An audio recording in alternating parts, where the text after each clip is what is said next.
বন্ধুরা, ঈদুল আজহায়ে মূলত মহান আল্লাহর সন্তুষ্টির জন্য পশু কোরবানি করা হয়ে থাকে।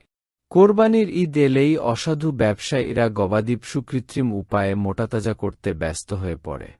বিভিন্ন ধরনের ওষুধ, ইনজেকশন ও রাসায়নিক দ্রব্য ব্যবহার করে কোরবানির পশুকে মোটাতাজা করে থাকেন ব্যবসায়ীরা, যা স্বাস্থ্যের জন্য ভয়ানক ক্ষতিকর।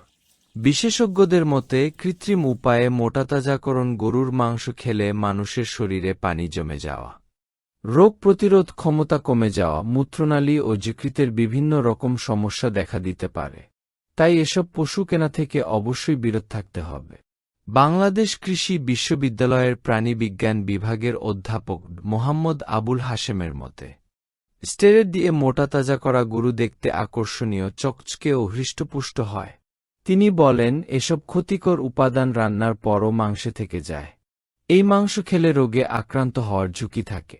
রাসায়নিক বা ওষুধ দেয়া গরুর মাংসপেশি থেকে শুরু শরীরের অন্য অঙ্গগুলো অস্বাভাবিকভাবে ফুলে যায়।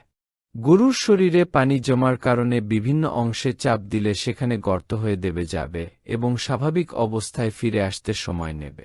অতিরিক্ত ওজন হওয়ায় এসব গরু স্বাভাবিক নাড়াচাড়া ও চলাফেরা করতে পারে না ও শান্ত থাকে।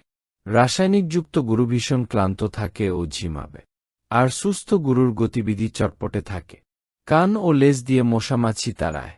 সুস্থ গরুর নাকের ওপরের অংশটা ভেজা বা বিন্দু বিন্দু ঘাম জমা থাকবে। অন্যদিকে অসুস্থ গরুর নাক থাকবে শুকনা। ওষুধ খাওয়ানো গরুর শরীরের অঙ্গগুলো নষ্ট হতে শুরু করায় এগুলো শ্বাসপ্রশ্বাস দ্রুত হয়, মনে হবে হাঁপাচ্ছে। অতিরিক্ত স্টেরয়েড দেয়া গরুর মুখ থেকে প্রতিনিয়ত লালা ঝরে। এসব গরু কিছু খেতে চায় না। সুস্থ গরুর শরীরের রং উজ্জ্বল, পিঠের কুঁজ মোটা, টান টান ও দাগমুক্ত হবে। সুস্থ গরুর রানের মাংস শক্ত থাকবে, আর রাসায়নিক দেয়া গরুর পা হবে নরম থলথলে। গরুর শরীরে তাপমাত্রা স্বাভাবিকের চেয়ে বেশি, বুঝবেন গরুটি অসুস্থ। সুস্থ গরুর চামড়ার উপর দিয়ে কয়েকটা পাঁজরের হাড় বোঝা যাবে। ভিডিওটি ভালো লাগলে সাবস্ক্রাইব করতে ভুলবেন না।